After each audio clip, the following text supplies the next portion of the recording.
Ladies and gentlemen, a very good morning and welcome to the Armitage Centre, our latest addition to this wonderful city.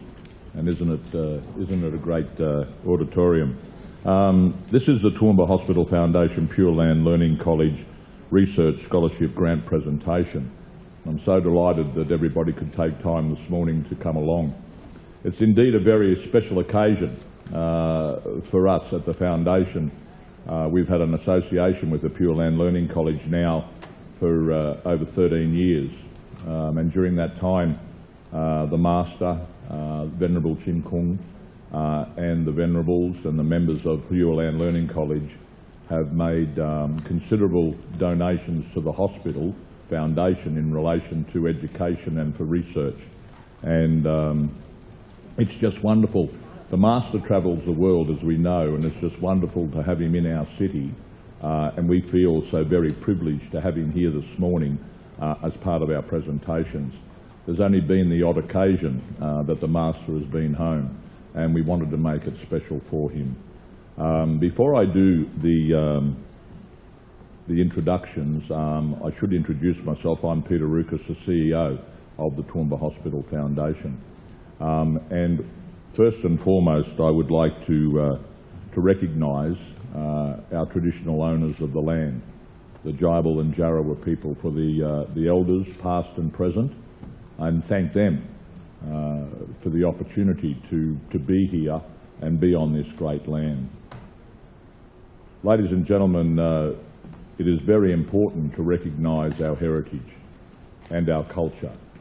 And the Aboriginal people are some of the oldest living humans on Earth. And I'd like to invite a great friend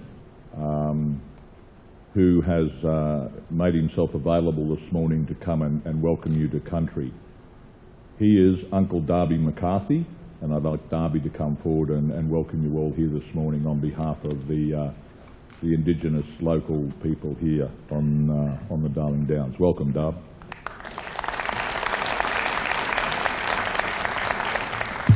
Thank you, Peter.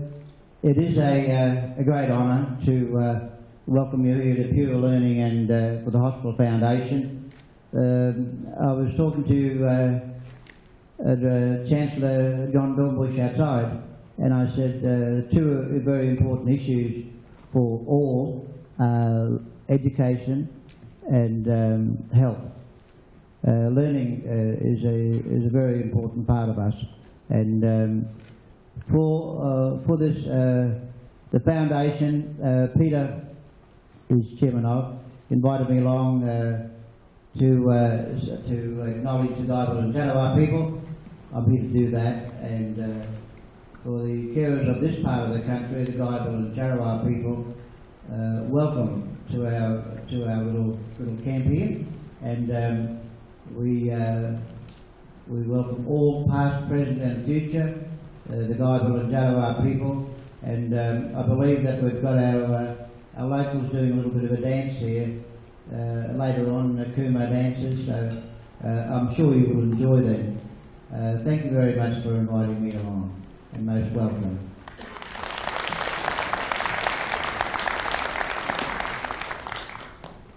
Ladies and gentlemen, if you don't know the background to Darby, while he might be Uncle Darby McCarthy here and welcoming you on behalf of the Jarrah and Jibal people, he is one of Australia's greatest sportsmen.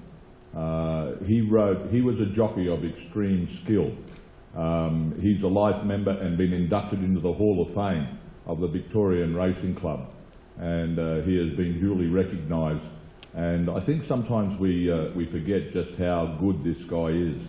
And I'm so delighted to have him here and be a part of our presentation this morning. So thank you, Darby, for coming along.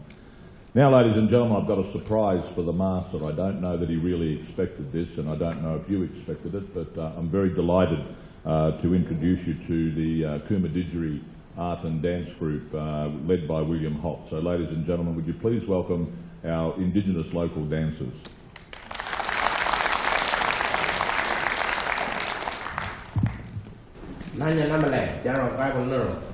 I'd like to acknowledge the traditional owners of the land of Jarrawa and Jibal people, the elders past and present.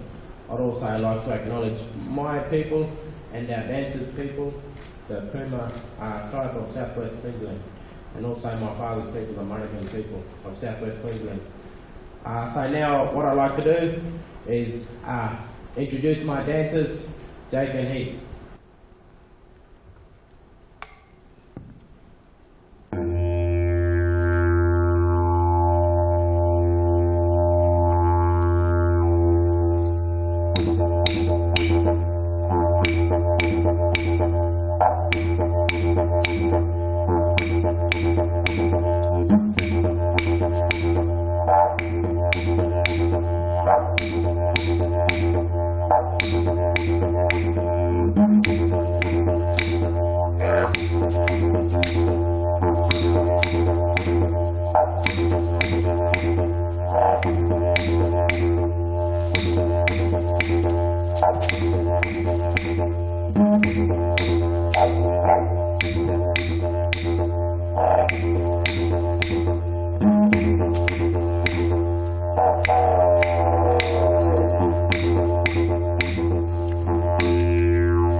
We would like to now welcome you with a dance we call Yura Parpa Yura Yura.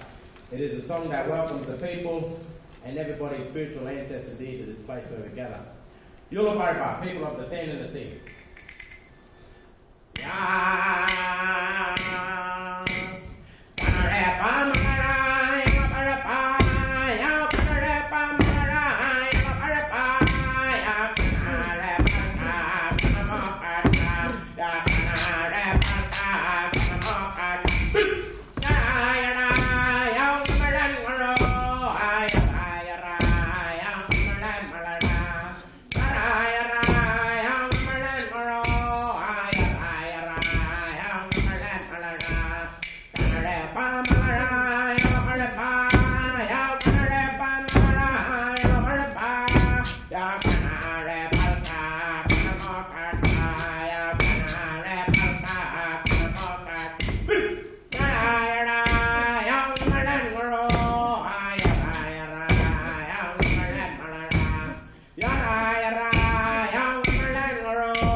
Welcome.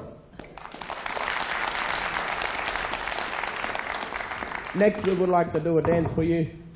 And this dance is a fun dance, and we call this dance Gurrigun. It's a dance about the cranes going out searching for their feeding ground. They find a nice spot to feed, so they all land. They begin to feed off the ground, and then they fly back home and do a dance of celebration because their bellies are full and they're very happy.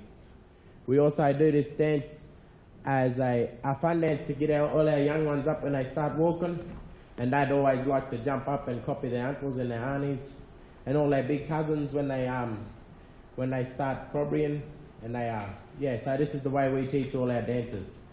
Gurrigun, dance of the crane.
Thank you.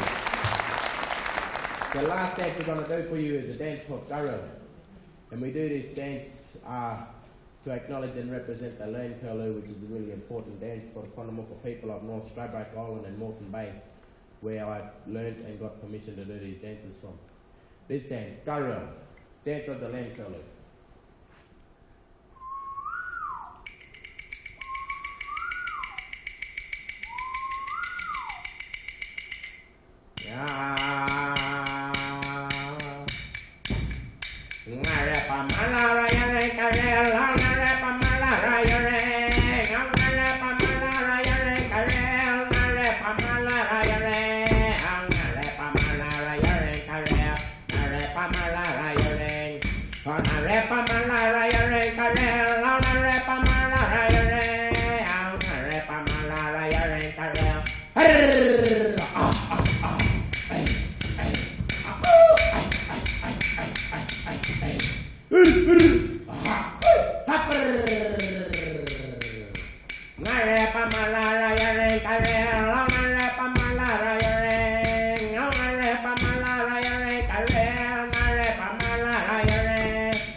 Thank you.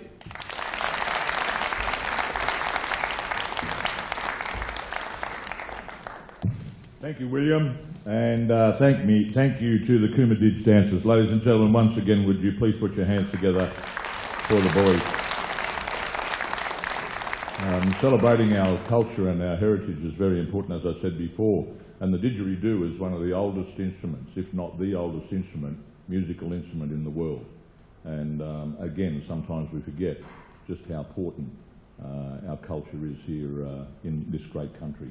Ladies and gentlemen, it's my pleasure to welcome everybody here this morning, most importantly Master Ching Kung from the Pure Land Learning College, the Venerables, the supporters of the Pure Land Learning College, our Mayor, Councillor Paul Antonio, has joined us this morning, and with his busy schedule I know that this is very important to him. Also supporting councillors, to the Chairman of the Toowoomba Hospital Foundation Board, Ray Taylor, the Deputy Chairman, Andrew Violent, who wears two hats. He's also welcomed as the President of the Toowoomba Chamber of Commerce. Welcome, Andrew. And to our board directors that have come along this morning. Also, we have an apology from our Chair of the Darling Downs Hospital and Health Services, Mike Warren, but this morning we're represented by the CEO of the Darling Downs Hospital and Health Service, Dr. Peter Bristow. I'd also like to welcome Dr. Peter Gillies, who is the Executive Director and in charge of the Toowoomba Hospital, one of the hospitals that we support, but probably the most important in our support from the foundation. Also, Dr. Wee Singh, welcome Wee. I had trouble getting my teeth around that sometime and my tongue, but welcome. And to all the other representatives of the Toowoomba Hospital, ladies and gentlemen, one and all, you're all very special. Particularly also, I might mention the Chancellor of the University of Southern Queensland, our great university. We're very proud of the University of Southern Queensland, and I welcome John Dornbush. Welcome, John. Ladies and gentlemen, without further ado, What I would like to do is to welcome Master Ching Kung up to speak. But before we do, the Master speaks in not a language that a lot of us know, but his thoughts can be translated by a wonderful gentleman, Stephen Tang, and you'll hear his voice through your recorder. It's a very simple device, thank goodness for me. The on-off switch is down the bottom on the front, I believe. No, this one's different. Oh, up here. There it is on the front, but it's up higher. So you can turn it on, and then the volume control is on the side. No wonder I had it upside down. That's what I was looking for. And then the volume control is on the side. So if you'd all like to engage your listening devices, and without any further ado, I would like to welcome the Venerable Master Ching Kung from the Pure Land Learning College, ladies and gentlemen.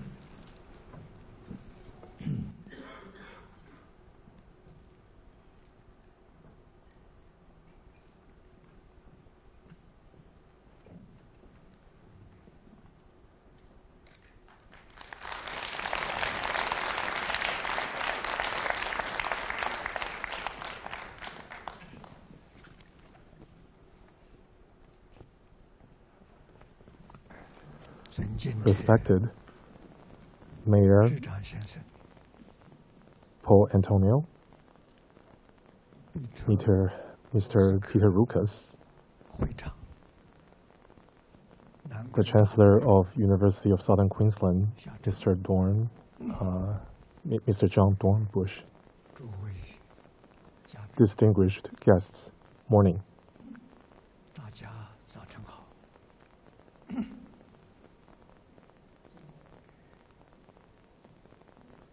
Today, I'm very honored to be invited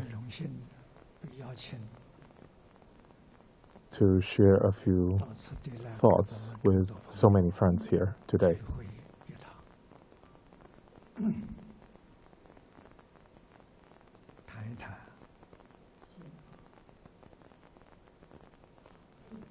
I was invited to talk about the secret to longevity and health.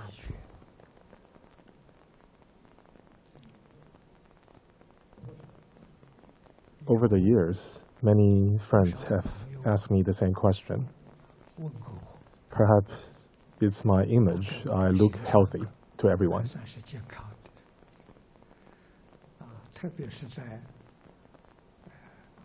Especially that over the years, I've represented a few universities to attend a few international conferences around the world. I've encountered many friends who later ask me, how do you keep yourself so healthy? And I have told them over the years to have a sound body and a sound mind. This physical body, it's like a machine. We need to always make it work. It's like a machine. If it doesn't move, it starts to rust. But when talking about a sound mind, we should try to keep our mind as pure as possible.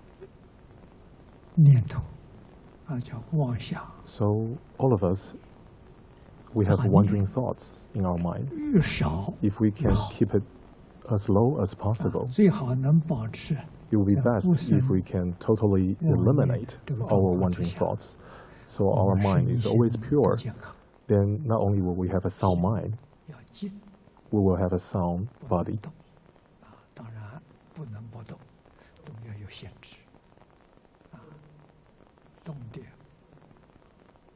I always believe in the middle path.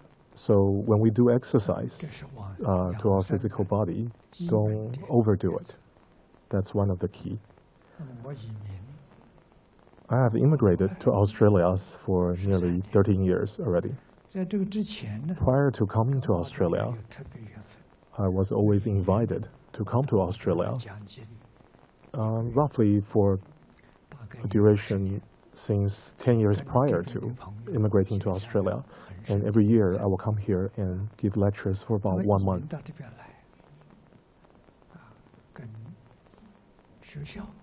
And I have always had very close association with the universities, as well as the Aboriginal community.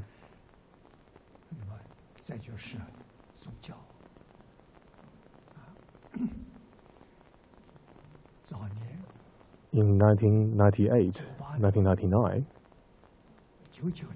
I stayed in Singapore. I stayed there for 3.5 years. At the time, we did our best to help to facilitate mutual cooperation between the 9 major religions in Singapore. And I believe we have done it successfully. Everyone from different faiths and religions, they treated each other like a family. Whenever a faith or religion needed help, all the major faiths will lend a hand.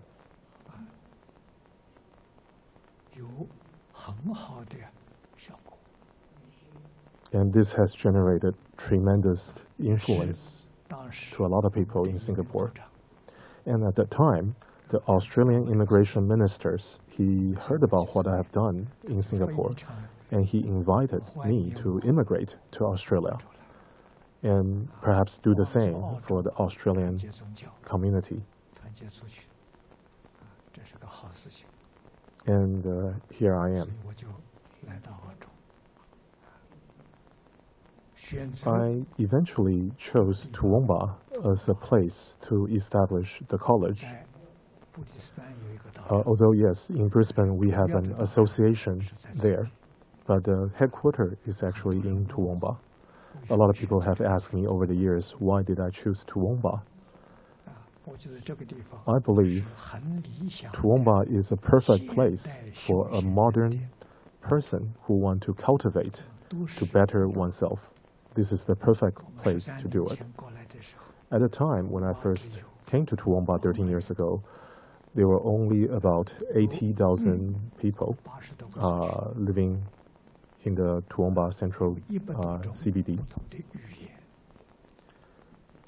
And I was told at the time there were over 80 languages being spoken here, and people came from all over the world, from different cultures.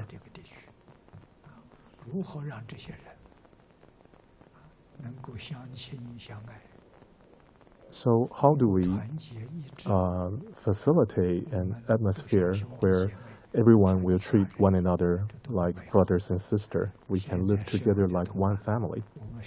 Look at the world news today. We see a lot of unrest and turmoil around the world. We really need to have an environment, a living environment that's full of peace and harmony. Back in 2005 and 2006,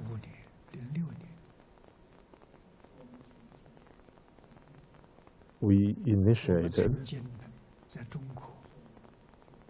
a demonstration in a very small town in the province called Anhui in China. The reason for wanting to initiate this demonstration or experiment, if you will, it's because over the past decades, I have been invited many times to international peace conferences around the world held by UN and UNESCO. And I have always talked about the ideal of the values of traditional cultures and religious teachings. But throughout the years, quite a few experts and scholars, they came to me later and said that your speech was wonderful, but they are only ideals, they are not practical. That's why we decided to sit down and devise a possible demonstration of how the traditional teachings will actually be influential to modern society. And after 3 years of working in that little town in China, it was highly successful. Now coming back to Toowoomba, we have been here, the Pure Land College has been here for 13 years. And after talking, conversing with many faith followers and community leaders. We all hold the same ideal to make Toowoomba a better place for everyone. Toowoomba is very peaceful. It's a wonderful place to study, to practice. So it's a wonderful environment. And over the years, I believe more and more people have came aboard to join us to make Toowoomba even better.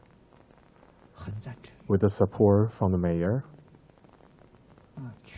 I believe we can make it better.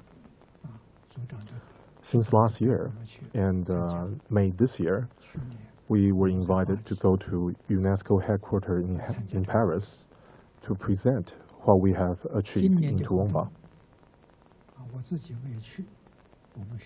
Last year, our mayor has led a group of delegation to UNESCO, and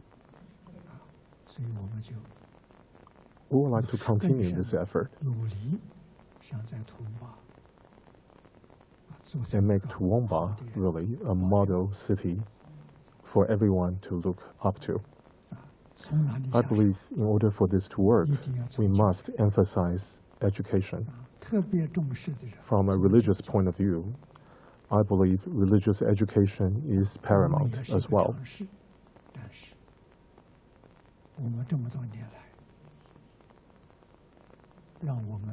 Over the years, from various different experiences, we understand the importance of religious education.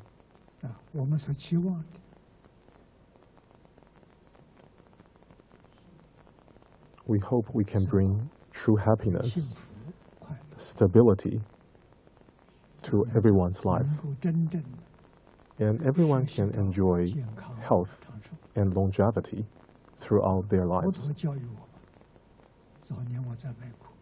A lot of people ask me, what is Buddhism? I believe Buddha's teaching is always about happiness, being happy. Buddha also talks about when our mind is pure, we will enjoy health.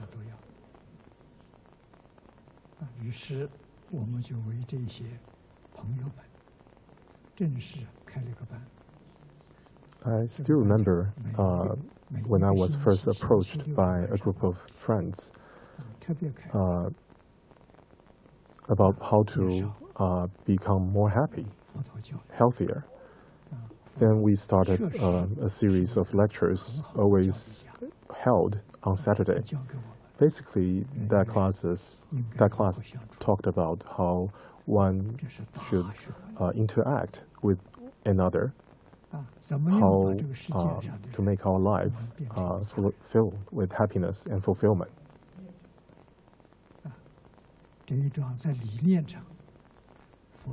In this regard, the teaching of Buddha, the Christian teaching, Islam, the teaching from Islam, the teaching from Baha'i,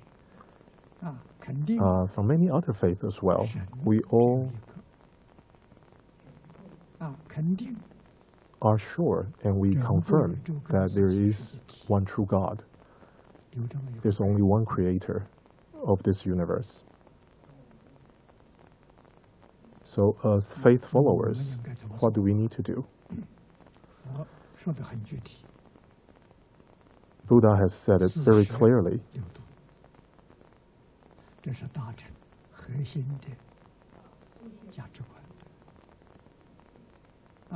Buddha talked about the four all-embracing method. The first method is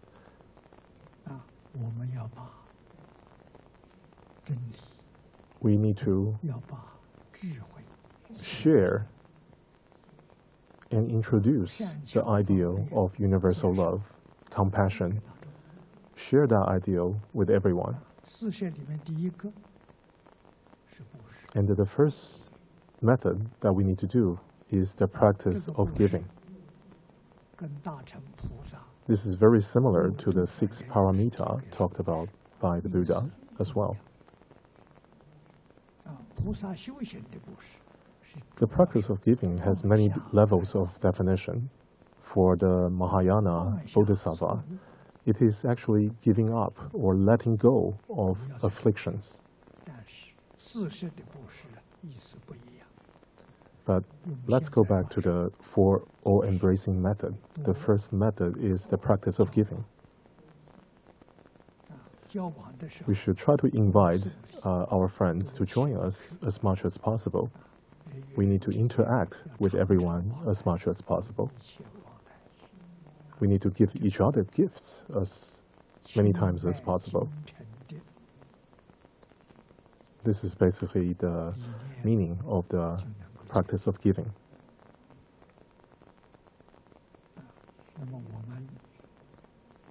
The groundbreaking ceremony for the Pure Land College, it took place more than 10 years ago. We invited all our neighbors who live very close to the college. We invited them to share a meal with us. And we would like to report to everyone where we came from, why we were there in Toowoomba, why we were here in Toowoomba.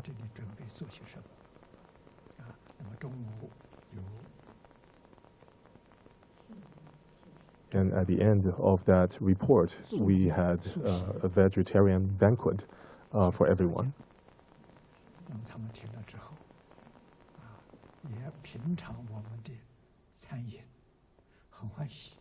Afterward, quite a few people approached us and asked whether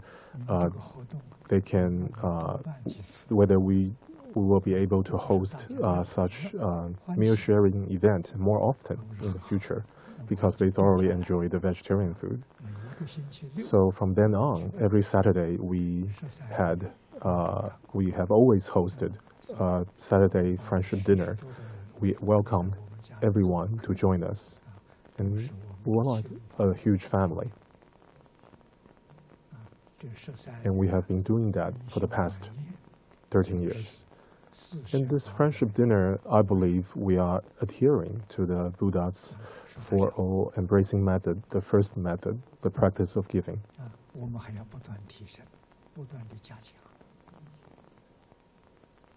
I believe between human beings, we need to have more interactions.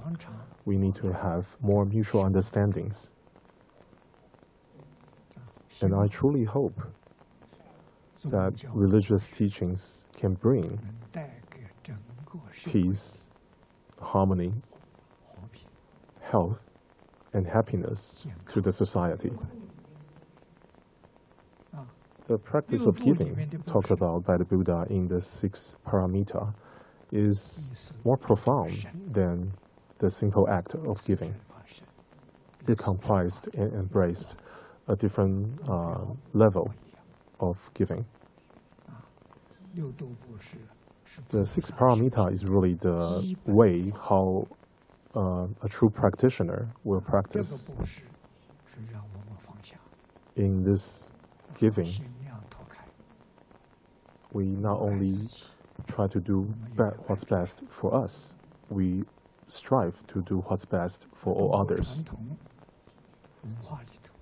In a very popular Confucius teachings, it's stated that as long as we meet up as fellow human beings, we need to do our utmost best to love, to care for them. The practice of giving, again, comprises of many different types of giving. The first type is the giving of wealth. To lead a life through our modern society, we all need wealth.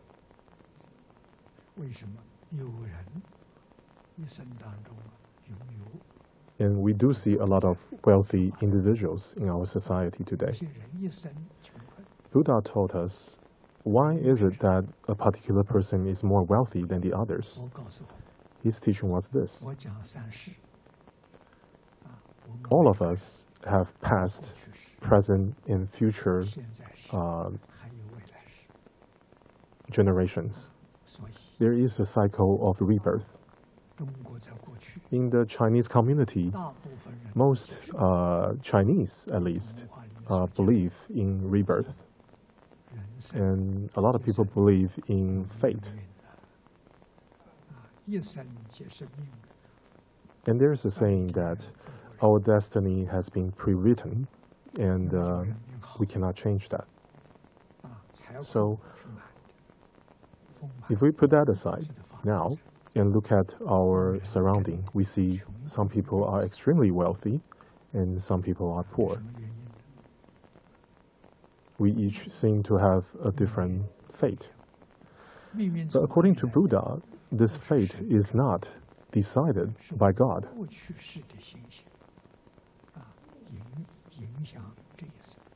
Our fate in present generation or in present time, it's because in our past life, we love to practice the giving of wealth. This is the cause that will lead up to the consequence of enjoying wealth in this life. It doesn't matter which line of work you will embark on, you will always be wealthy because you have planted the seed of wealth in your previous life.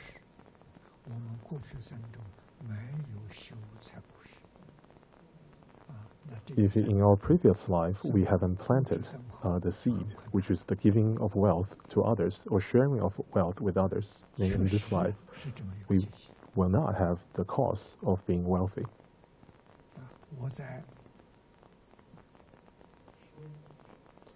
When I first came across Buddhism, my teacher had told me,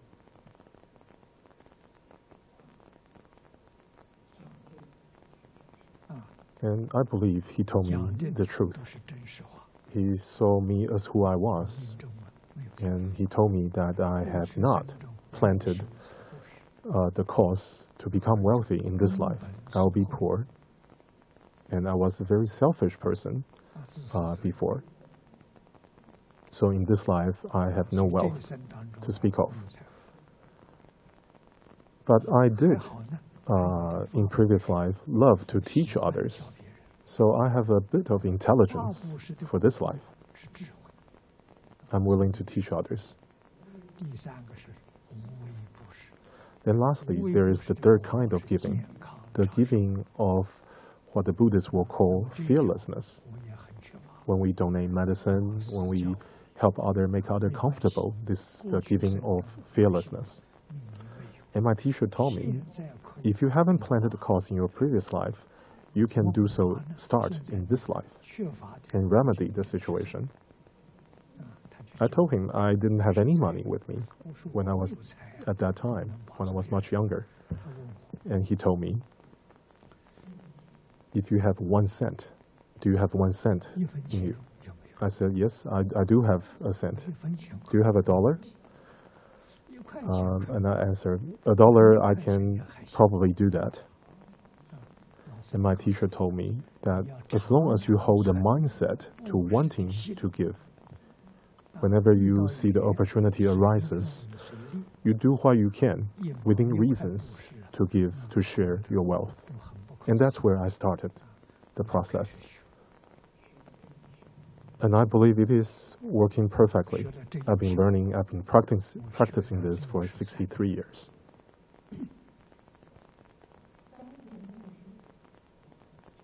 I did my best to practice the 3 kinds of giving. The giving of wealth, the giving of wisdom or teachings, and lastly, the giving of fearlessness. After learning about Buddhism, my teacher encouraged me to be ordained as a monk, to learn after Buddha Shakyamuni. He introduced me to the life story of Buddha Shakyamuni. He said to me, as a Buddhist, you must know who Buddha Shakyamuni was. If you don't know him, if you didn't know him, you will have walked the wrong path in your later life. Then after studying his life story, I realized that Buddha doesn't seem like the founder of a religion. He's more like a social educator. He left his family at the age of 19, and he tried to seek the truth. At the age of 30, he let go of everything he has learned beforehand, and he went into meditative concentration underneath a tree, and he was enlightened. Enlightened seems like a very mysterious word. But what that means is that this person, when he completely understands the truth regarding our existence, regarding the reality of this universe, we call this person enlightened.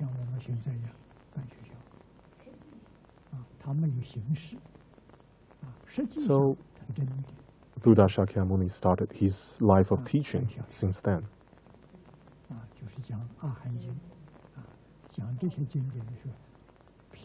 The very first set of sutra, he spent 12 years talking about the rudimentary teachings of morality, virtues, and causality. It's almost like an elementary school teaching. Then he spent the next 8 years teaching about junior high school material. Then for the next stage, he spent 22 years teaching about university level, teaching about Buddhism. And at the last 8 years of his life, he taught about graduate school materials. So he taught for 49 years. There were 4 phases to his life in terms of teachings. Gradually, he helped everyone understood more about our life, about the universe. And I always believe he was a voluntary social educator, more than he was a religious founder.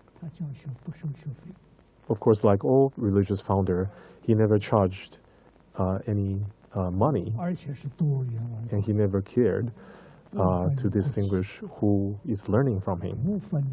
He welcomed everyone, regardless of ethnicities, culture, nationality, or race. He has never once asked anyone to give up his or her own faith or religion. And we see this clearly from the sutras. There were many scholars from different faiths and religions. They will come and learn from the Buddha, and they have never changed their religions. They are there to learn about life experience and wisdom. And what has Buddha taught us throughout his 49 years of life, teaching life? It is teaching about the truth of our existence and the truth about the universe we live in.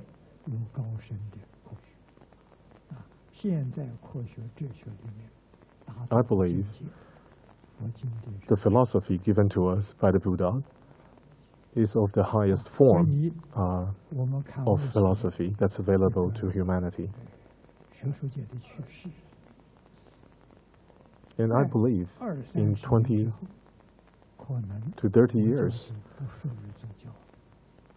when science is able to prove a lot more about what Buddha talked about in the sutra 3,000 years ago, perhaps Buddhism will no longer be considered as a religion.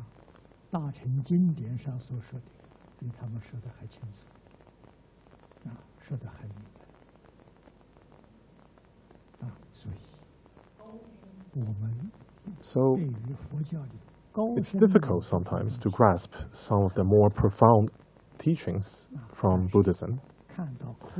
But with a lot of the current advancement in science and technology, we do see quite a lot of what the Buddha has talked about years before to be valid.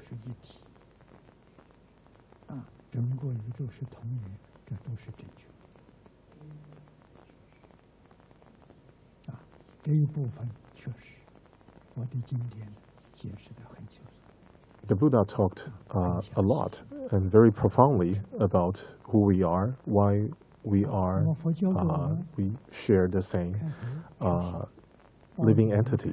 The whole universe is one living entity. Buddha spent a lot of time talking about this. But coming back to the topic, the practice of giving, we need to learn the reason behind the practice of giving, the compassion, the wisdom behind such practice.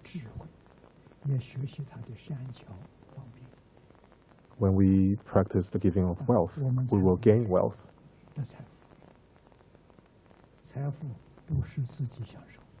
Wealth is not for our own personal enjoyment. It is for all those who may need them in dire situations.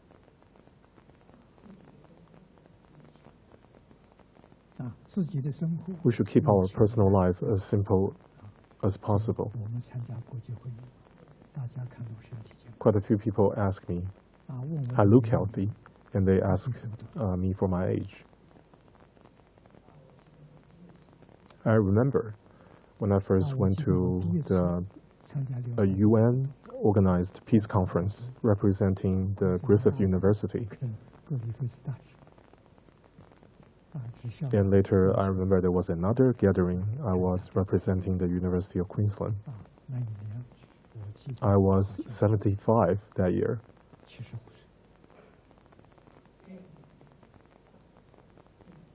I think I was one of the oldest person in those two conferences.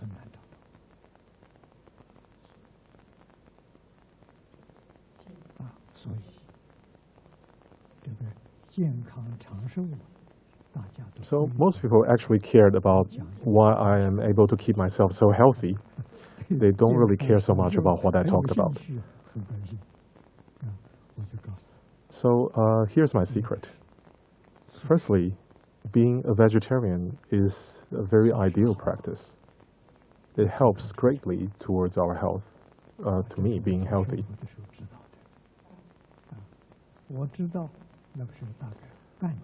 After I've learned about the goodness for being associated with being vegetarian, I became a vegetarian right away. And it's been 63 years since I've been being a vegetarian. And I believe this is a very good example I can show to the world. And secondly, don't be influenced by all the negative things in life. With the advancement of science and technology, the most harmful thing is something that's being ignored by most people. Computer, internet, the television programs, they are not positive to us. When you turn them on, when you switch them on, most of the content you see, they are talking about violence, different desires. We are being heavily influenced by these content, even our children. So what can we do?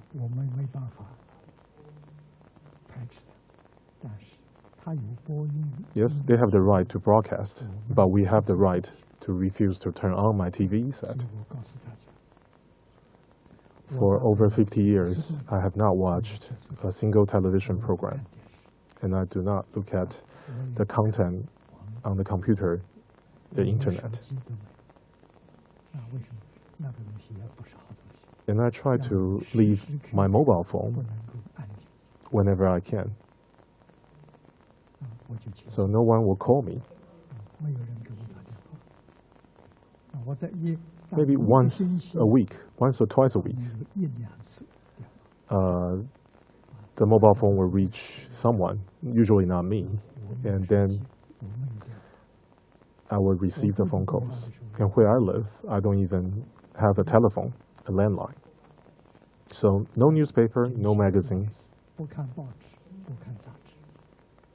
And the only book I read is the Buddhist Sutra. Besides the Buddhist Sutra, I also love to read the Holy Scriptures from other faiths and religions, and I find them wonderful. The teachings from all faiths and religions, there are so much commonality. So this is the way to keep my mind pure, without any wandering thoughts.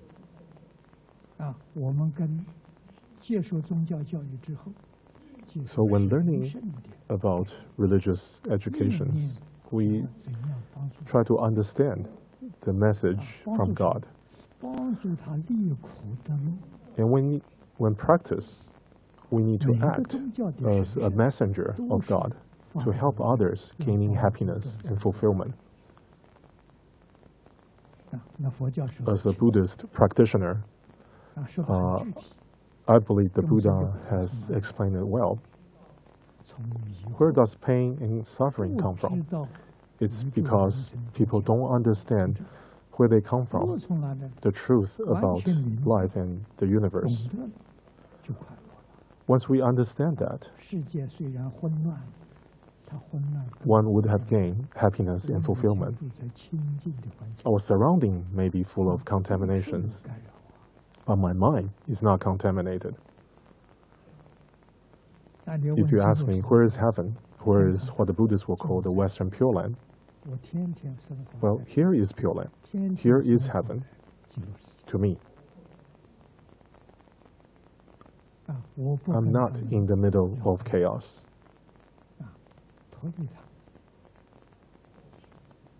I lead a very simple, very pure way of life. I spend a lot of time in Hong Kong, and I stay in the rural part of Hong Kong. The environment is very beautiful, very much like Toowoomba. This is something we can choose to do.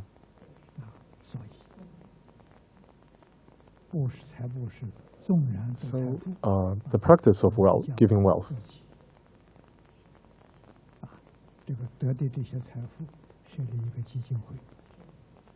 So,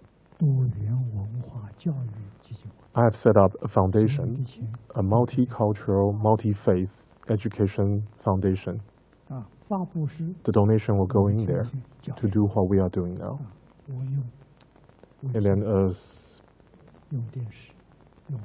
a teacher, I will teach 4 hours a day, 2 hours in the morning, 2 hours in the afternoon, and using the internet and the satellite television, we broadcast these positive teachings to as many people as possible. Yes, there are quite a few associations around the world, but the only true headquarters of Pure Land teachings is here in Toowoomba in the form of Pure Land Learning College.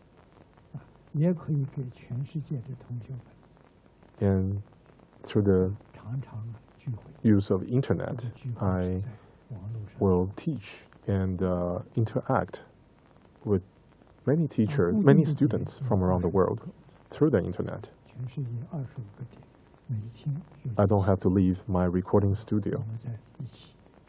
And we talk about the scriptures. We discuss about the teachings on a daily basis.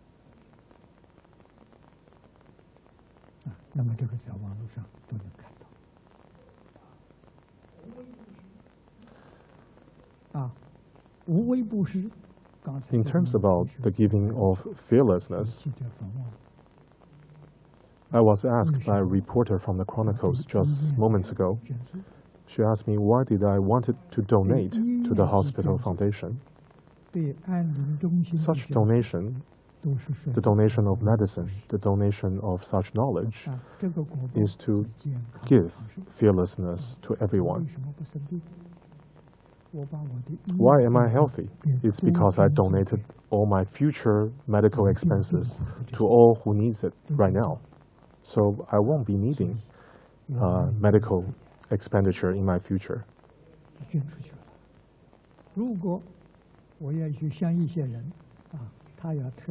I know quite a few friends who will buy medical insurances for themselves to take care of them in later life. I really don't have this idea. I don't even have the idea of becoming old. I have no idea about becoming ill. Being 88 this year, I believe I'm still quite healthy. I can still engage life like someone in their 50s or 60s. I believe this is the result of the practice of giving fearlessness. When I do it and act as a model, people will believe.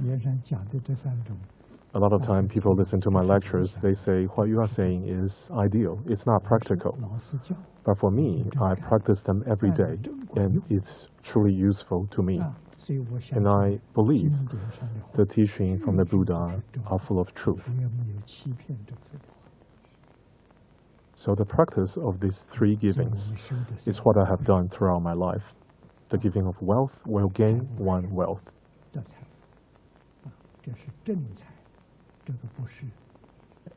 And to gain wealth, we must use proper way, proper manner to obtain wealth. Then secondly, the giving of wisdom. We do our best to introduce to the world the wonderful teaching from saints and sages. Not just from one culture, but from all culture of humanity.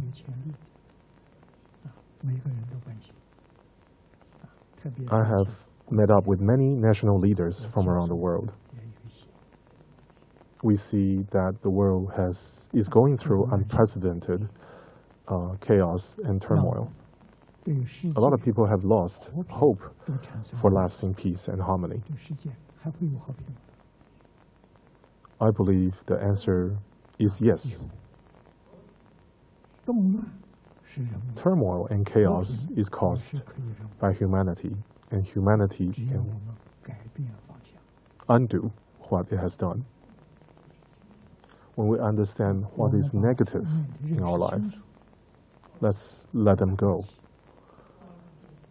When we right our mind and avoid doing all the wrongdoings, when everyone can do that, of course our society will be transformed to become better.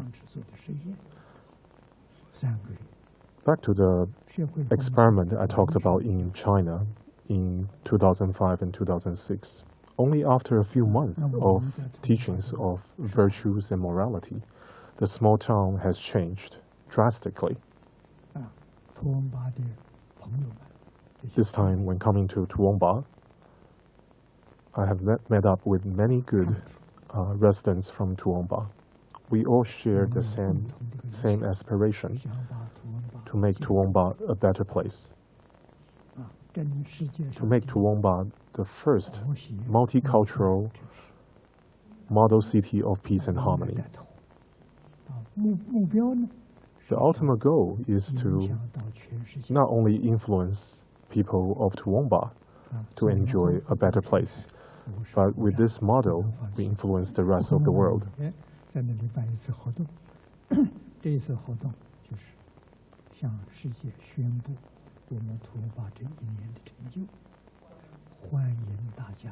And I would very much like to report what we have achieved in Tuongba to the world through the various channels. And I hope religious leaders, faith leaders, can shoulder up this responsibility, because it is written very clearly in all the faith and religions. We need to do our best to help others, to gain peace and harmony. So I believe religious teaching is vitally important. We need to practice the teaching of saints and sages in our daily life, when we work, when we interact with people, with different things. We need to express God's message through our own behavior. We help the society, we help others, we help restore peace and harmony to our society.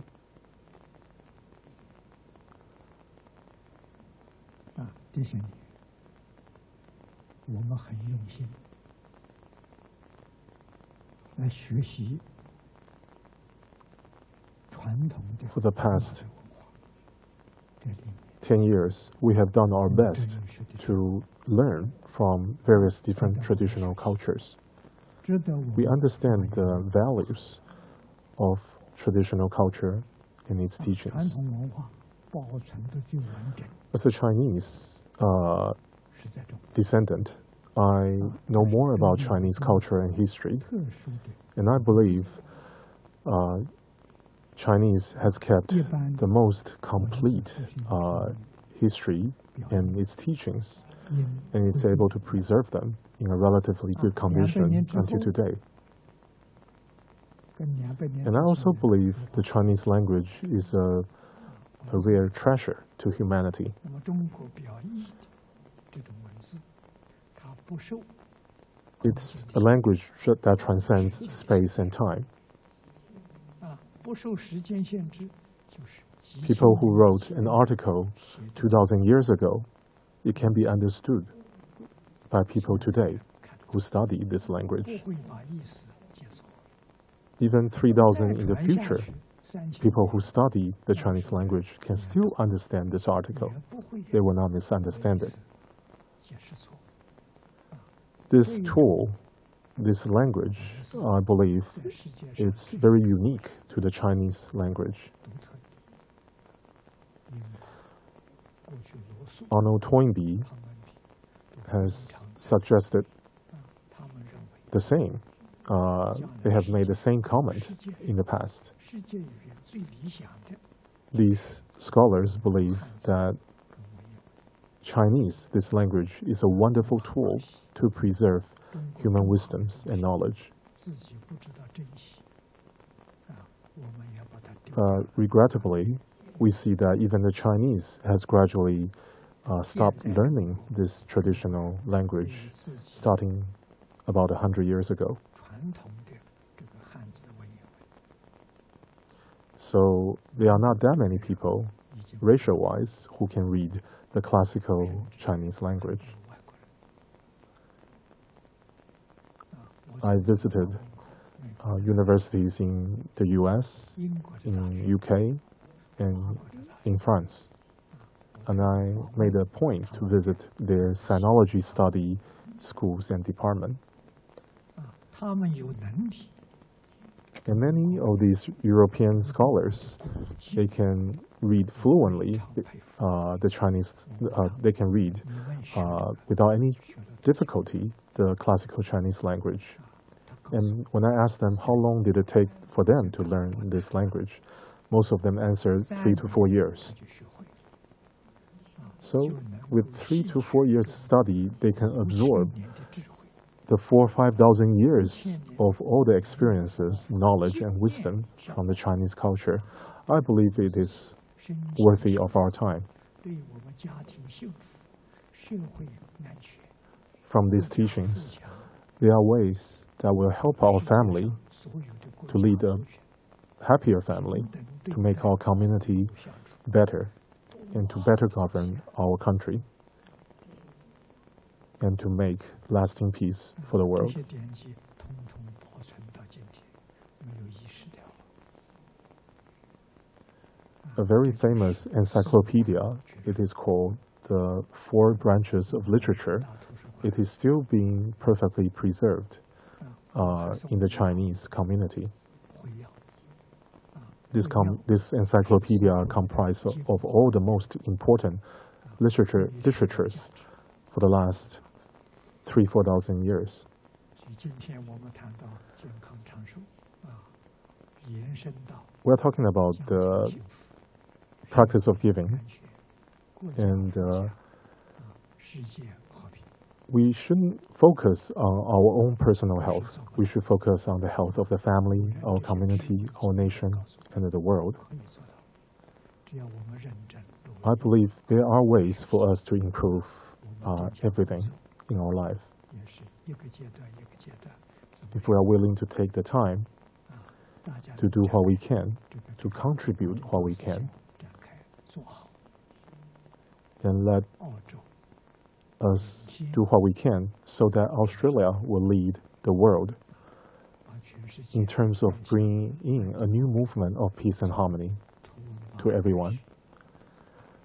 That will be a wonderful thing to behold. I will end my talk here. Thank you.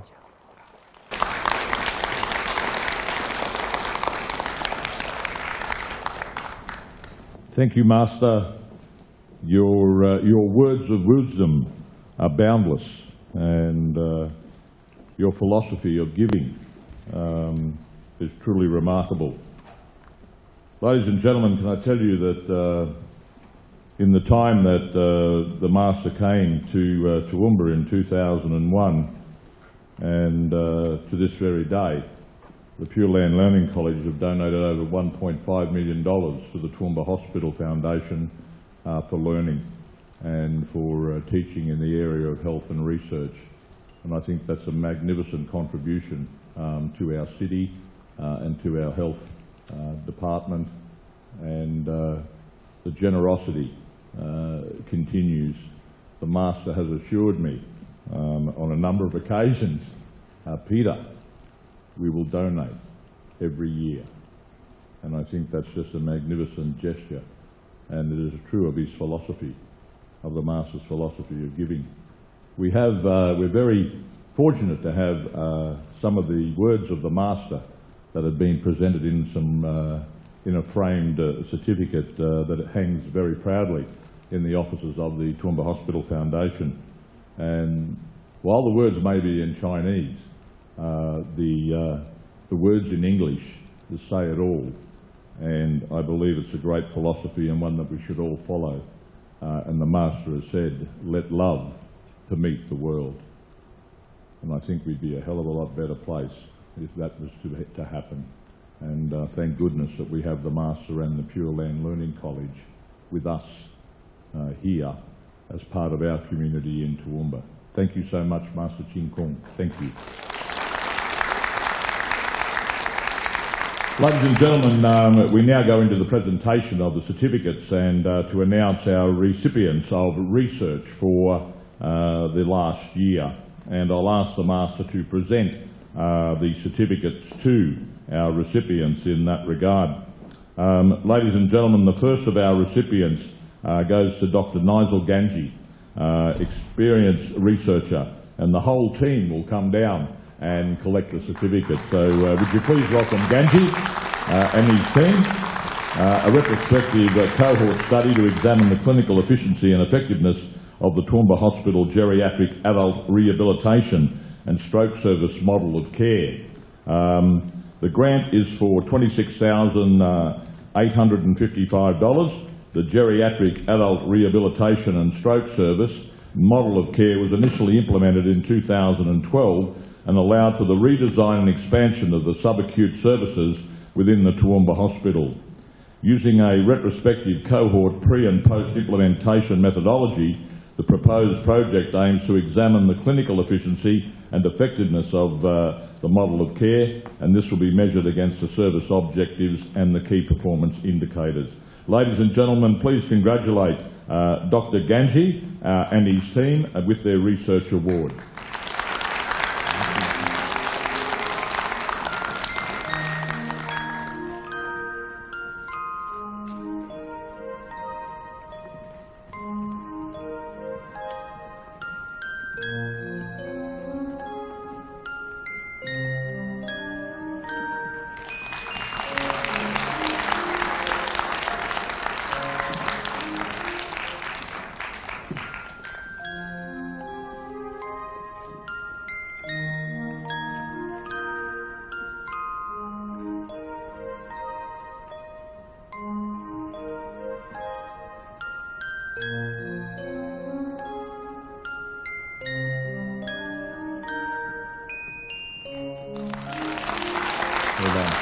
Thank you, Ganji, and thank you, Master.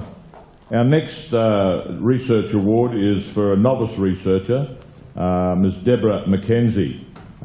Deb will collect the award certificate. Some of the team members are here in the audience, but Deb will come down and collect that certificate. It's a project and research that will investigate the effectiveness of the Mums and Bubs oral health program, and it's a grant of $17,000. The Mums and Bubs program is a long-term oral health promotion program. The ultimate goal of this program is to have these women address their own oral health needs and support this behavioural change by providing mothers with the skills and information needed to maintain optimum oral health. Ladies and gentlemen, would you please congratulate Deb and her team on receiving this research grant.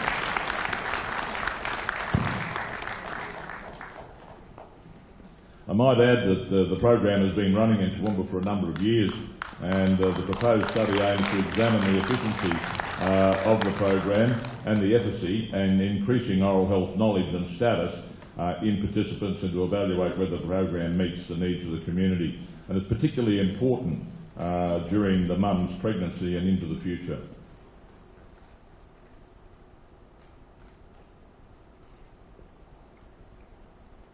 Once again, please congratulate Deb McKenzie and her team.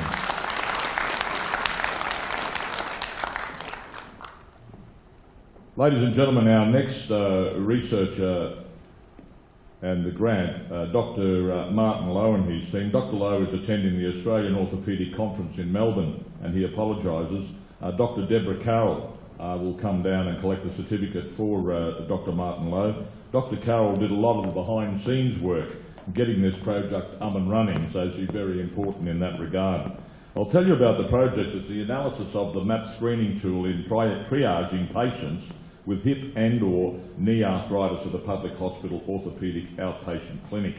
The grant is for $15,732, and the project will assess the validity of the multi-attribute prioritisation tool and the screening tool, ensuring patients that are referred to a public hospital orthopaedically through the orthopaedic outpatients clinic that are likely to require joint replacement surgery are the most likely to benefit from the service offered. A comparison will be made between the MAP tool and the recognised tool, which is called SF12B2, an assessment tool, and Harris HIT score assessment. Ladies and gentlemen, please congratulate Dr. Martin Lowe and thank Dr. Deborah Carroll for coming and accepting the award.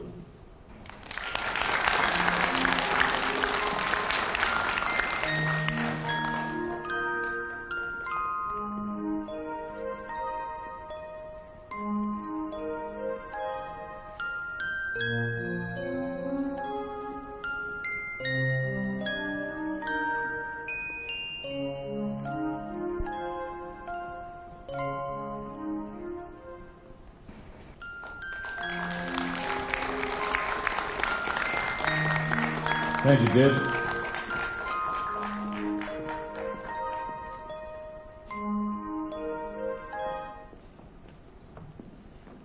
Ladies and gentlemen, now our final award recipient research grant is to a novice researcher, a young man who is very keen on research, and I'm delighted to announce that the Novice Research Award for establishing a drug monitoring system for regional Queensland has been awarded to Mr. Richard Henshaw from Toowoomba Hospital.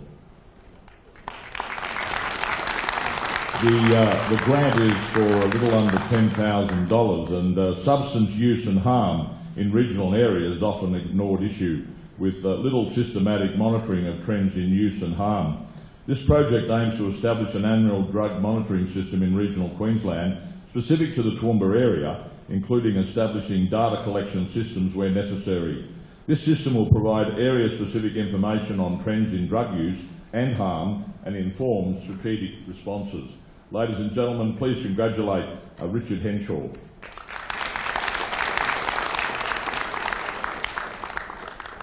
Thank you. What we do have now, ladies and gentlemen, and we try to do this each year, is to have one of our research recipients from last year come forward and give us a little bit of a story, and if you like, a success story from 2013. And what I'd like to do now is introduce you to Heather Hoey, And Heather was involved and received funding from the Pure Land Learning College and the Toowoomba Hospital Foundation with the Delirium Project. So ladies and gentlemen, would you please welcome Heather.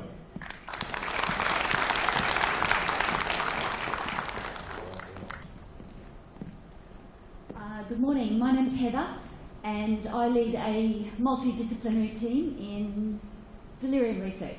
Physiotherapist, a psychologist, a CNC of geriatrics and an allied health research guru who unfortunately has moved to Sydney now and can't really help us very much. I would like to acknowledge the Toowoomba Hospital Foundation Pure Land Learning College Scholarship. We have also had really great in-kind support from the Darling Downs Hospital and Health Service, and recently I've had a great deal of mentoring from a lady by the name of Terry Jackson, who is Professor, the Principal Research Fellow of the Northern Clinical Research Centre.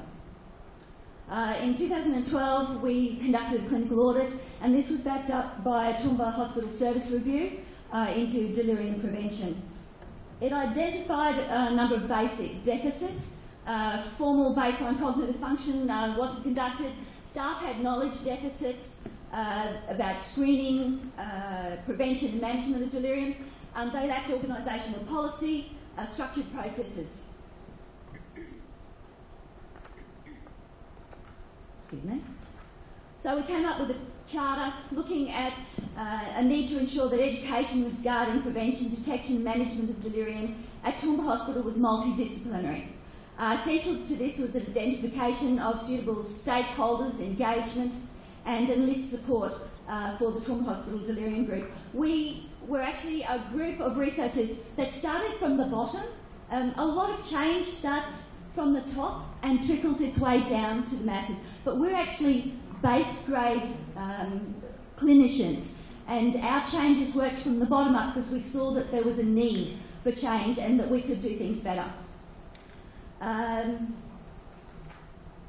The project aims was to look at some incidents, to reduce morbidity and mortality, improve our screening processes and early detection of delirium. We're looking to augment the documentation processes. It doesn't work to walk up to a doctor and say, I've got an idea that this patient might have delirium, without some way of validating what we believe is wrong with the patient. We're looking at best practices. We're looking to reduce the disease burden on our patients, to reduce the fiscal impact upon our organisation and also on the wider community and families themselves, and to embed changes into our organisational practice. And really importantly, to actually teach people how to spell the word delirium. So what is it? It's actually a disturbance of cognition, attention, awareness. It develops usually over a short period of time, and the key thing is that it's a change that's occurred within the last 24 hours or the last few days. It's usually the direct physiological consequence of another disease process, and as many as 80% of intensive care patients experience delirium. 10 to 15% of patients who come through the emergency department have delirium. Older people, up to 80% of older people who have dementia get delirium. There are 3 types, and we usually recognise the first type very easily, the hyperactive form. However, it was the hypoactive form and the mixed form of the delirium presentation that we weren't understanding. Delirium is actually considered an indicator of poor quality healthcare by the Australian Commission of Safety and Quality in Healthcare. They put out a paper that looked at ways that we could improve our recognition practices of delirium, our management and our detection.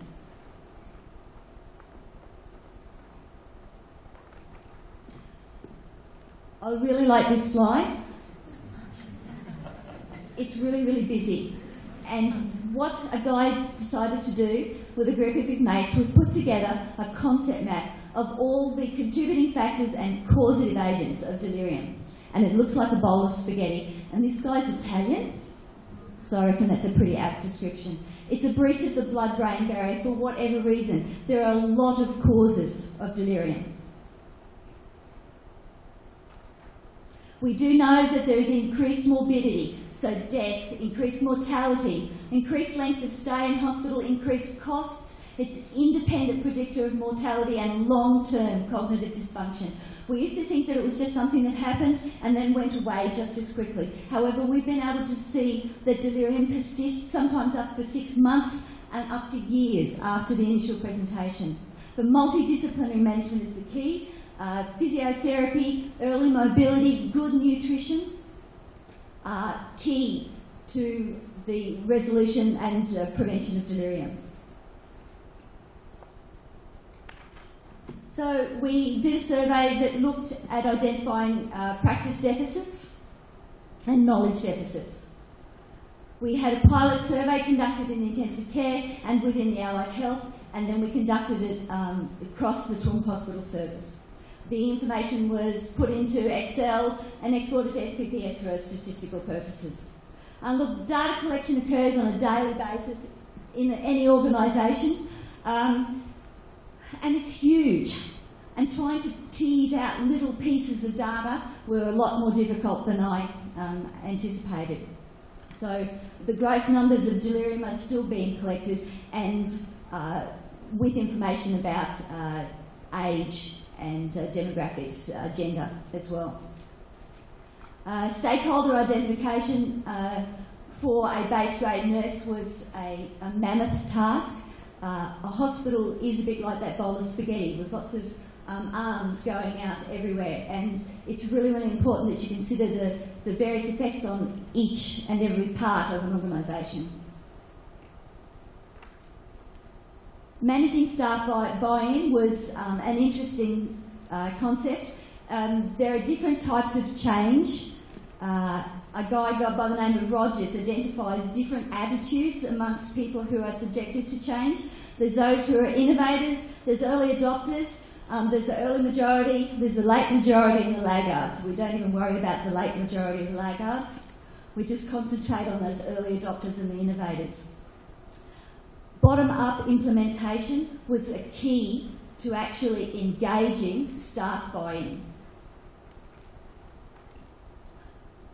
The key learning objectives were prevention strategies, identification of risk factors, facilitating the early recognition of the condition using the CAM or the CAM ICU, increasing the capacity of staff to implement strategies that were non-pharmacological, and to facilitate early referral.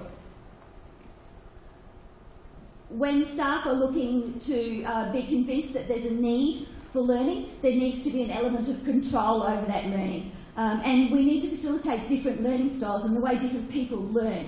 So we had a whole host of different learning strategies. We had edu-lunches, lunchtime medical staff education, team handover education sessions, peer-to-peer teaching, ground rounds.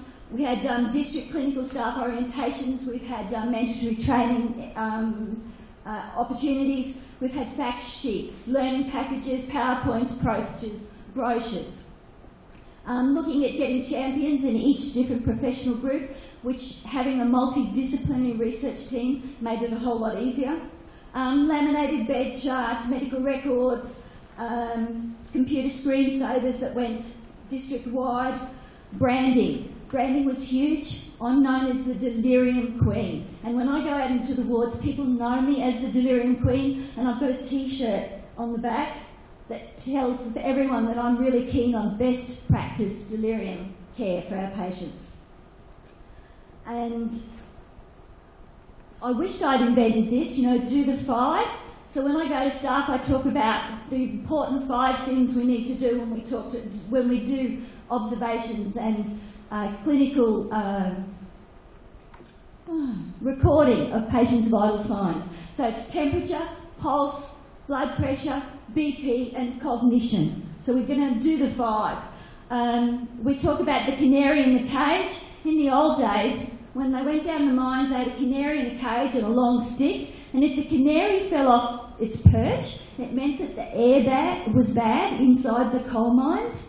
So we teach that delirium's a bit like the canary in the cage for older people. If they've fallen off their perch, then there's something going wrong and we need to go looking for the reason. Because in older people in particular, delirium is an indicator that there's something else happening and we need to go looking for the reason. We have a target of 60% staff education across the wards in the hospital.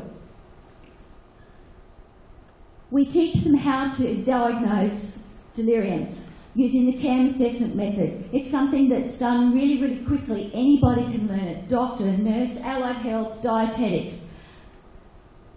It has 4 features and they get it on a lanyard card, which the Toowoomba Hospital also very, very generously donated a whole lot of money to helping me get them printed and laminated.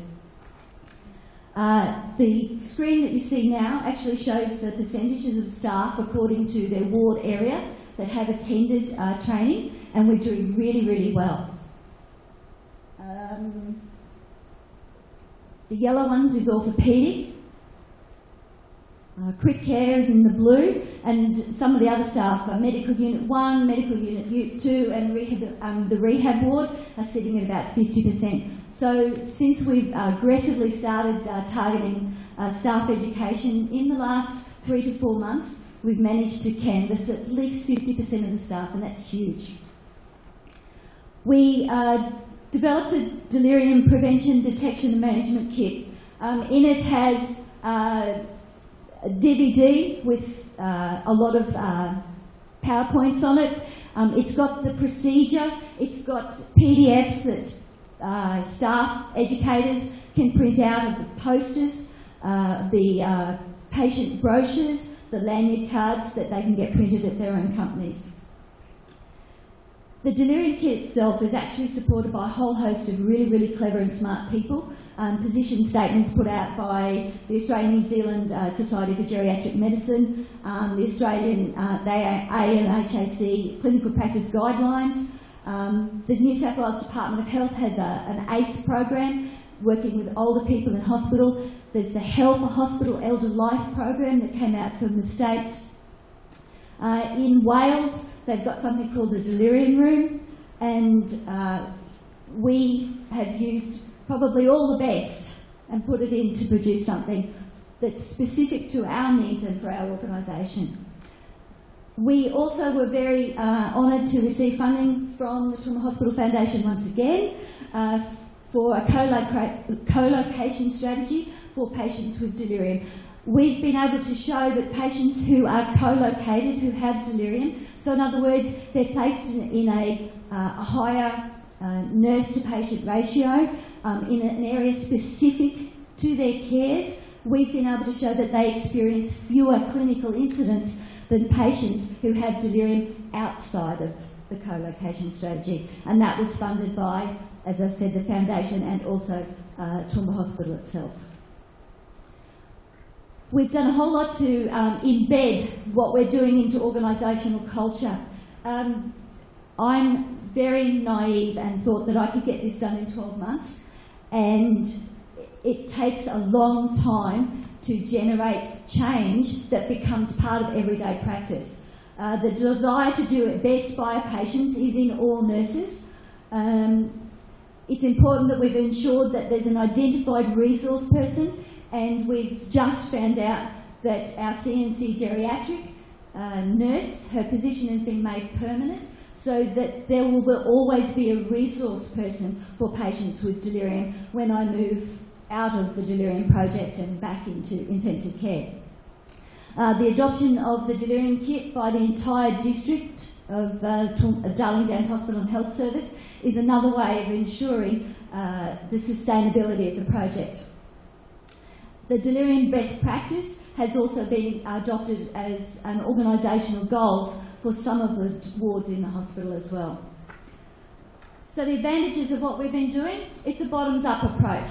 It attracted like-minded people, not people that were tapped on the shoulder and said, go out and do this. The government has said we must. It's your job to do it. But it's attracted people who are really passionate about what they do. And I'm honoured to accept money on behalf of our group that allows us to to live our passion, to work at it and to share it with other people. The clinical staff at Toowoomba Hospital were very accepting of my researcher status because I'm also a clinician. Ignorance is bliss. I have done a whole lot of things that are wrong, and I do apologise to Peter and Brett, most sincerely. I've just gone along and done it, and occasionally they've called me up and said, oh, go back a few steps, Heather. There's a few I's you need to dot and a few T's you need to cross. Thank you very much for your patience. So where to now? The Professor Terry Jackson is helping me write this paper and send it off to the BMJ, she tells me. Dr. Melissa Coltner, I've got a trip down to Sydney to help look at some statistics with her. There's ongoing staff education, and as I've said, project sustainability has been enhanced by the geriatric CNC, and we're taking this on the road to the rest of the Darling Downs Hospital and Health Service. And as soon as the learning online becomes open, we've developed a learning package where staff can access it at their leisure, at home, learn about delirium, learn about the detection and management strategies, and do it in their own home. And that's a really good thing that has recently come online at the Toowoomba Hospital. So thank you very much.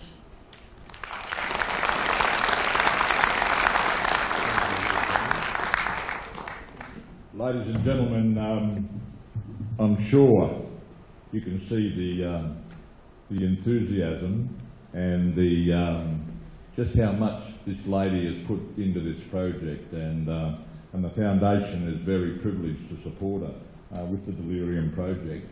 She's worked the last 2 nights on night shift, and then she made sure that she was available here today to come along and present her research findings. Would you please give her a big hand, Heather Hayes. Uncle Darby, you'd be pleased to know that Heather was looking after one of our other elders, Uncle Dick Rose, was in the delirium unit, wasn't he, Heather? Yes, he was. And he was as cheeky as buggery, wasn't he? Bloody cheeky, all right. But, yeah, so some wonderful work being done by Heather. Ladies and gentlemen, very quickly I'll ask the chairman, before we close today, the chairman of the foundation to come and present a special gift for the Master and for the Pure Land Learning College. If I can read it to you, that it's presented to the Pure Land Learning College and to Master Chin Kung and the Venerables and friends and supporters for the wonderful work that the Pure Land Learning College have done, and their support of the Toowoomba Hospital Foundation from 2001 to 2013, and it has a picture of the Emma Webb building in the back of it. It's a beautiful certificate, if you like, or plaque, and I trust that the Pure Land Learning College and the Master will display this proudly at the college and our partnership and association and friendship with PLLC. So if I can ask the Master to come forward, and Ray, if you'd like to present that to the Master, please.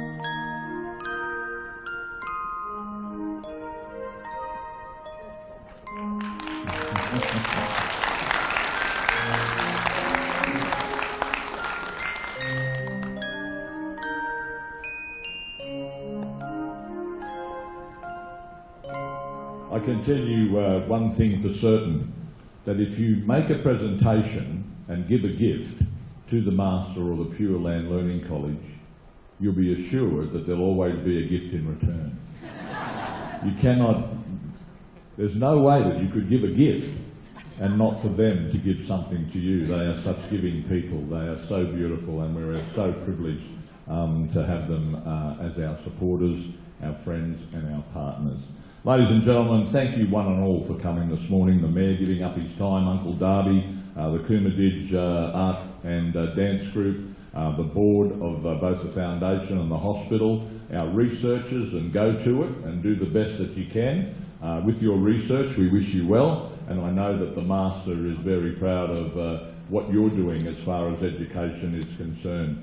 Thank you one and all. Now, you're more than welcome to share a cup of tea and a bite to eat before you go. I know it's a busy time, but I think we've nearly finished on time at 11:30. So please enjoy the rest of your day and go out and let love permeate the world. Thank you very much.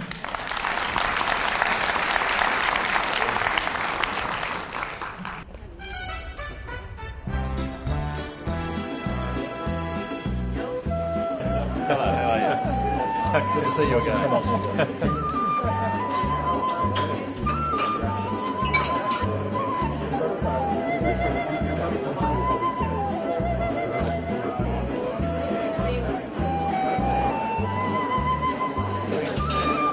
So you have landed hot.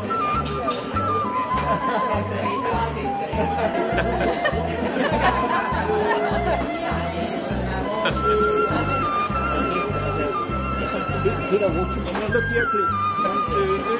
One more. 1, 2, 3.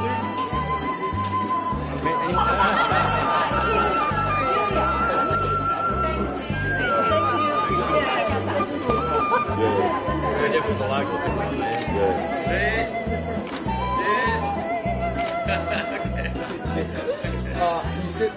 Yes, all of it.